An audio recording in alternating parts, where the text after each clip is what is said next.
Oh, what a fabulous Friday it is as we're celebrating 1 year of abortion on demand in Mississippi being free from it. You guys keep celebrating, man. Thank you to all of our legislators that are in the room that have been a part of those laws, a part of writing them, a part of leading day after day, whether it was week after week, month after month, and then we actually saw results happen. It is a great day to celebrate an abortion-free Mississippi. Nobody could have predicted how this was going to work out. It reminds me of the book of Joshua.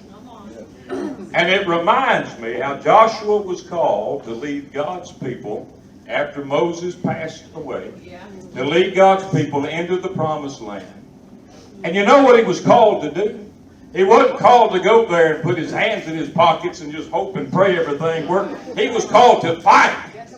God has been at work ever since Roe versus Wade became the law of the land. And an army of pro-life warriors rose up around this country to speak out against what is wrong and to pray for what is right. You are the army that's been walking, not for 7 days, but for 50 years. There's been a lot of times that I wondered why, as a nurse, I became a member of the Mississippi House of Representatives. And now I know God worked on me every step of the way. I was put where I needed to be when I needed to be there. I can tell you, when we started working on this bill, you could just tell this bill was anointed.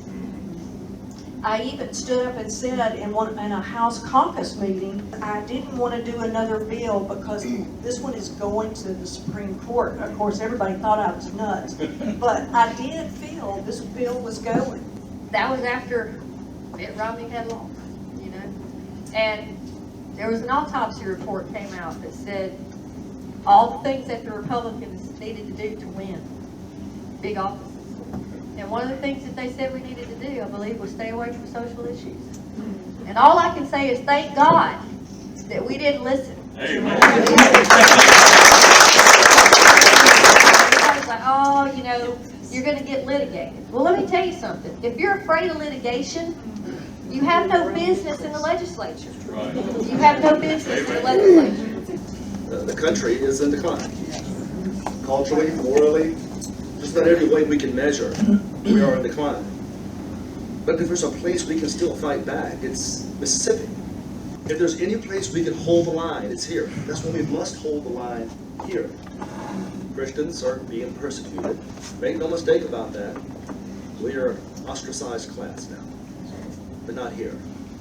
We are still those same strong, stubborn people we've always been. And if there's going to be a pushback to save this country, it will be the people of Mississippi leading the way. I just want to say, thank you for allowing us to be a small part of all of that and for standing behind us year after year as we were passing these bills. And Becky and Angela and others, we would sit in confab and say, do we want to do another one of these this year? Can we get it passed? What's the point? This kind of stuff. And we persevered because God put it in our hearts that this was the right thing to do, to save as many little babies as we could. And now, a year after Dobbs, 24 states have either banned all abortions or severely restricted access to abortions in nearly half the states in the country. There is work yet to be done. The most important work, caring for these babies, caring for their mothers. Our vision is a society where every human life is equally valued and protected. Our new mission statement states we educate and equip others to value human life through outreach, advocacy, prayer, and service. We defend those who cannot defend themselves, including the preborn babies, the aged, and those with disabilities. We are Mississippi's voice against abortion, infanticide, and euthanasia. We educate through community outreach, inspire through prayer and service, and advocate through educational materials and speakers. We are committed to building a society that protects all human life. That's what God has called for all of us to do.